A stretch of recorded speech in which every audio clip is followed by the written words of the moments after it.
Hey guys, Demi here from Atlas Vibration Spirituality, and I am here with your full supermoon in Taurus part 2. So if you have not watched the previous part, please go and take a look at that. I touch on all of the meanings of Taurus, the breakdown of it, and the talk of the conjunction of Uranus and Taurus in that first video. I will touch upon it a little bit in this one just because it will kind of coincide and tie in with a couple things, but if you want the rundown, please go and take a look at that. I do also touch on the moon opposite the sun in Scorpio a little bit, so just be a little wary. There might be very few things that are repeated slightly, but also some elaboration on it. So in this particular video, I'm actually going to go over all of the different aspects of the moon at the time the full moon, quote unquote, went full here at 5 o'clock Eastern time.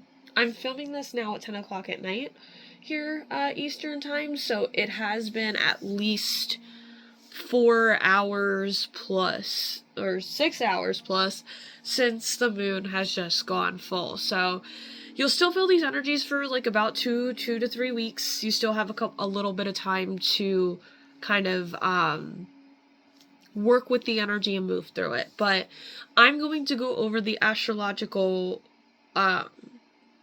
relationships and degrees at the time of the full moon, okay? Sorry guys, if you see a lot of like cutting of the video in and out, I apologize. Once again, my allergies are absolutely horrendous tonight. I did take some medication, but I am hoping for it to kick in soon. So I have my water here to help get the juices flowing, but help with the allergies, but hopefully it'll work soon. But let's talk about astrology, right? The moon itself is the fastest moving quote unquote planet in astrology. Every planet has, like I said, the rays that radiate from each planet. And so what happens is when the rays of each of all the planets meet with each other's rays, depending on how many degrees they are apart, creates the relationship between the planet. So I've been learning about this for a little bit, so I was like, this is really cool to finally be able to sit down and talk with you guys about it. Well, in this case, we have 7 different things going on, and so that can mean both ways too. So it's very interesting, but we have a lot going on with this full moon that I want to touch on.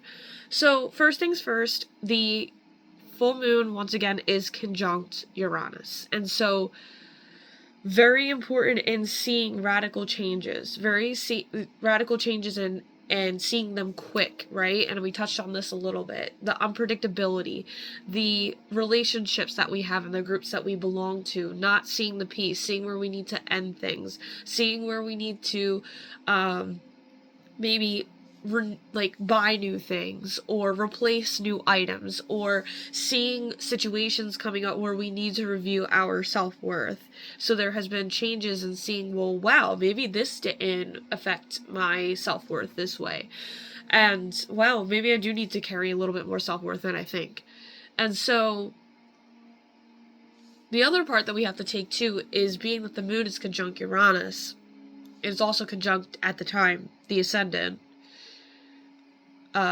of Gemini, and this was all sitting in the Earth's 12th house at the time. So we're feeling with this that we need to be able to talk about this. We need to be able to talk about what is going on with the groups of people. We may be seeing a lot of verbal changes. You may have been seeing a lot of verbal changes with this, of talking about it, especially with your siblings, or travel. So you may have had to travel places, or you may have emotionally felt like you needed to be at peace and you had to go somewhere, and that kind of disrupted your peace. So you get the drift. You're seeing all of these different things that may have caused situations to have you review your peace, and when it was coming down to that point of being able to let go of that and realizing at a core level you need to be able to learn and have this curious mind, and this is where it's causing for us to see on a soul level and who we are in that awareness is how can we continue to learn, how can we continue to grow through the disruptors and all those changes to bring us peace and self-worth, and situations have either manifested that way through that. All right, and so now we also have the moon opposite the descendant, which is how we present ourselves in our outer relationships. The ascendant is who we are at a soul level or self-awareness and who we aim to be in life, where the descendant is how we are in our everyday romantic relationships and people relationships. So with this being everything that I just talked about previously, with oppositions, all of this, you're moving towards all of this change, is radical change, freedom, and talking, where in Sagittarius, on the opposite side, you want to be free in your relationships. You want to have this freedom and learn from these relationships. So you're seeing two pulling aspects of this conflict and this confrontation, and feeling like, one person wants one thing, the other one wants another. Well, I want to do all this and be in peace and go through the change and the disruptors and seeing that I want to change and talk about things. But when on the other side of your descendant, you're seeing that you want to be a little bit more of the teacher and knowing that you know enough, knowing that you have learned enough, and being that you're able to be who you are. But it's like your emotions of wanting peace and seeing all these changes are causing trouble in your relationships and just in general on both ends. So how can you meet in the middle? Okay. And that is the key thing. How can you move through and see where it is that you have enough wisdom to understand that you can have the peace and move through the change and talk about your experiences while being able to be free from these relationships and the relationships on this end that are causing disruption, and not for you able to talk and share with people and who you are, right? So we also have the moon opposite the sun. So once again, this opposition again, that feeling of your emotions of wanting peace, being able to be at peace, being able to be this dedicated, hardworking person and being emotionally satisfied in it, while trying to move into living in this purpose of being able to nurture yourself and feel your emotions and be deep on a level and understanding that you need to take care of yourself, right? So finding that true balance, depending on where it is, and all this is in your chart, feel free to book a read if you want to, but try to find that balance. So you may be emotionally overreacting, being a little bit more and trying to be at peace and not really doing a lot and dealing with your emotional needs and giving you the things, like yourself, the things that you need, on a deeper soul level to also nurture yourself in the daily life and live for that and being in that energy. Now, we also have some really, I'm going to start with the negative aspects. And so we have the moon Ceci quadrant Vesta. And what this means is, this brings a lot of doubt because Vesta is in Libra right now, and Vesta is the passion and drive that we really live for even in the darkest of times. And right now with Vesta in Libra, and being that it was in the 5th house at this time, but long story short is, we want to have fun in our relationships. We want to have things lighthearted. We don't want to be so tied down. We may want to just have this light one-to-one romance. We're not looking for anything deep. But with the emotions of Taurus and wanting that peace and seeing that the Ceci quadrant, it brings doubt. And this is usually something on a level that is not internal. This is from everything else. So you're doubting your relationships. You're seeing that romance or this one-to-one lightheartedness, it's not here on a level that makes you feel good in the soul, and seeing that there is this hard work and dedicated energy into that being there. And so it brings difficulties with the whole surrounding, like the outer world and surrounding world around you. So you're seeing that in all your relationships, and that it's not bringing you peace, and this is something that needs to change, needs to be let go of. We also have the moon in conjunct Pallas Athena. Pallas Athena rules our wisdom. It rules especially like a female in a male's world, daddy issues, and also just the most intellectual aspect and wisdom that we do have on a logical level where we have that experience. Now we're in a good place because Pallas Athena is in the sign of Sagittarius, and it's in the 7th house at the time of the Earth at this particular time at 5 o'clock. Now, being that this is in conjunct, we're seeing that there's a lot of tension from things not being there. So the thing is that we're seeing that there isn't peace within any of these relationships and these places or souls, and no matter what all these things I talked about, that Pallas Athena is showing us that we have wisdom when it comes to relationships. We're not dumb.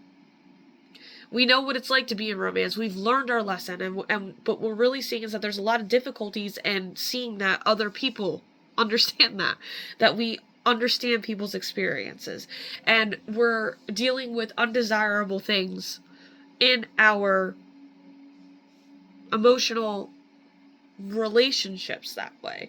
We're seeing that there's these forced and unwilling consequences along with that in Pallas Athena and Sagittarius. So seeing that maybe people are trying to discount your wisdom, people are trying to discount how you feel and the peace that you need, and understanding that, maybe even your romantic partnerships, that, they may have more wisdom than you and trying to make you feel stupid, but you know that you have the wisdom, you know that you need the change, you know that you need to talk about that, you need to see that this is changing to be around people that will give you all of that, and it's like an instant change. So you're seeing that this is happening quick. Like, it's not like overnight.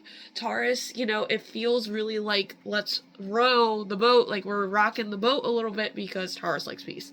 So it's not all negative with Pallas Athena, but it's just showing us that we do have wisdom in our relationships, and other people may be showing you that you don't have that wisdom.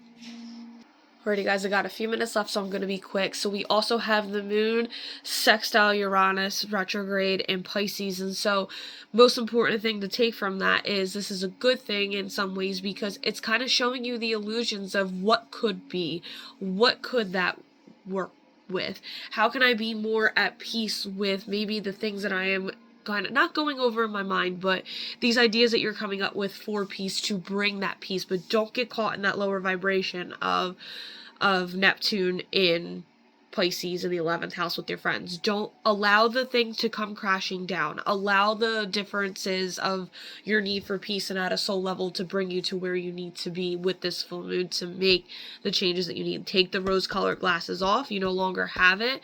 Meet Neptune and the moon. Meet it halfway. If you want to have friends that don't put this disillusionment within you, that don't make you feel stupid, that don't make you, feel that you're not at peace, right?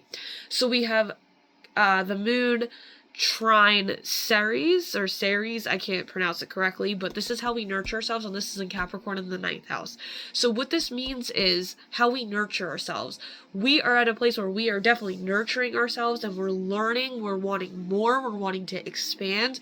We're going to put the hard work and dedication in that. We can't kind of mess this up. This is a gift from the universe. We are blessed with it. So being that you want a deeper soul level, you can learn to nurture yourself and take care of others by being more in this emotional energy and taking care of yourself in a very hard work and dedicated way, Capricorn way. Slow and steady wins the race through all of the experiences you've gone through in life and the trial and tribulation. Last but not least, we have the moon trine Capricorn, Pluto in Capricorn, same thing, 9th house. So once again, we are seeing that there needs to be some really deep rooted change, maybe through trauma, maybe through this kind of karma, to live out our highest dharma, to see that we can learn and expand and continue to grow through our ideals and ideologies. Your ideologies are changing in this emotional state. You're seeing that you want this radical change, seeing the radical change, seeing where you need to make change, seeing where you need to talk about it. Allow death to come in and learn through all of these higher learned wisdom, seeing that where things need to be justified. This is why you're seeing things decompress, fall apart, to be rebuilt, to understand that your highest dharma is to learn to work through and understand, experience, and to grow. So allow the part of you that needs this transformation and peace, and seeing that you need more, and seeing all of the quote-unquote bad things, radical,